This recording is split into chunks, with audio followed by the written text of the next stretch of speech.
And welcome back to Ozarks Live. So Joy. Yes. There is a special docuseries that used to air on VH1 for 14 whopping seasons, which is kind of crazy. I know what you're talking about. It is. And it was called Behind the Music. So each episode you were taken on a journey with musicians that we all know and love. Yeah. We kind of learned about different stories with their songs and albums that made them the most successful, right? So they would share their biggest heartbreaks, issues faced with addiction, other trials, being denied by record labels, or the success or controversy behind some of their music. There's controversy in music? Right? Every now and again. So now, with the help of our little friend Paramount Plus, the series has made a comeback with a few faces you may recognize. So take a look at this. It's been 8 years since your last Behind the Music aired. I really hope I've changed a lot since the last time we did this documentary. I haven't even done all the things that I've dreamt of. When I hear the music, it's an addiction for me. I wanted to forget about how painful it is to be scared. Oh my God.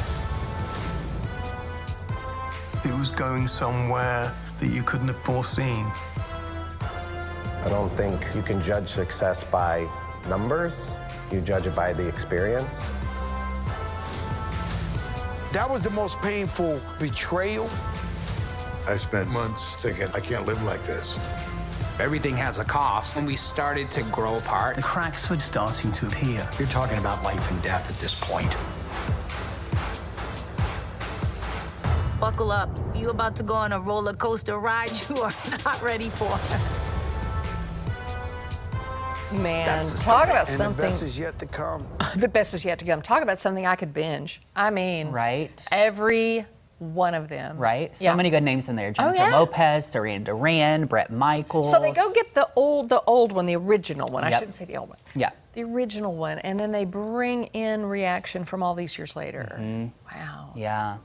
And you can just tell by watching that there's like so many burdens they carry with like different parts of their career, you know, and like it's really challenging for them to go back and watch some of that. And I don't know, I think that's really interesting because, you know, obviously they've matured, they're older in their careers now, and it still just affects them so much emotionally. It would be interesting to go back and revisit where they were in their careers because, you know, I remember J-Lo, that kills me in that trailer when she says, I haven't even done everything I've dreamed of. Yeah. What more J-Lo can you possibly do? Right, exactly. You know, I mean, she does movies, she does music, she does judged tours, American Idol. Super Bowl. I mean, you know, what more can you do, just girl? all over the place. But it would be interesting to go back and see at what point in her career they did one before and look at all the things that she's accomplished since then. And like you say, the trials and tribulations of all of them. You know, Duran has been touring again. I'd love to see them. But you know there had to be some infighting in some of these bands big time. Exactly, And I would also, they mentioned New Kids on the Block, and I would like to see more, you know, that 90s bands. I would love to see more insight on kind of what was going on with them, so. Okay, so there's several episodes of that on Paramount Plus. By the way, speaking of music, Paramount Plus also offers several of those unplugged specials. You remember those from back in there? You were probably a little young when I those have first seen came them out. though. Oh my goodness, Nirvana is one of the most iconic ones that ever was because they just were so good.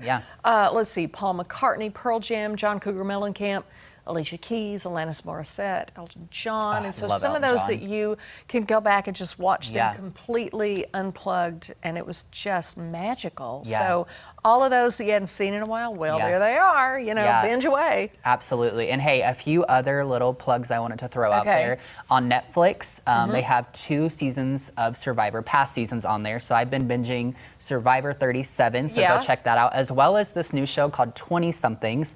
So it follows 8 people in they're like strangers, quote unquote, 4 men, 4 women in their 20s, moved to Austin to kind of figure out their lives, their careers, so they're at with relationships. It's a really good little watch. It's a modern day Real World. Absolutely. Yeah, okay. I haven't seen that one, but that'll give me something to watch for sure. So good stuff. I love that. Good suggestion. Yeah. So go start watching. Good stuff. All right.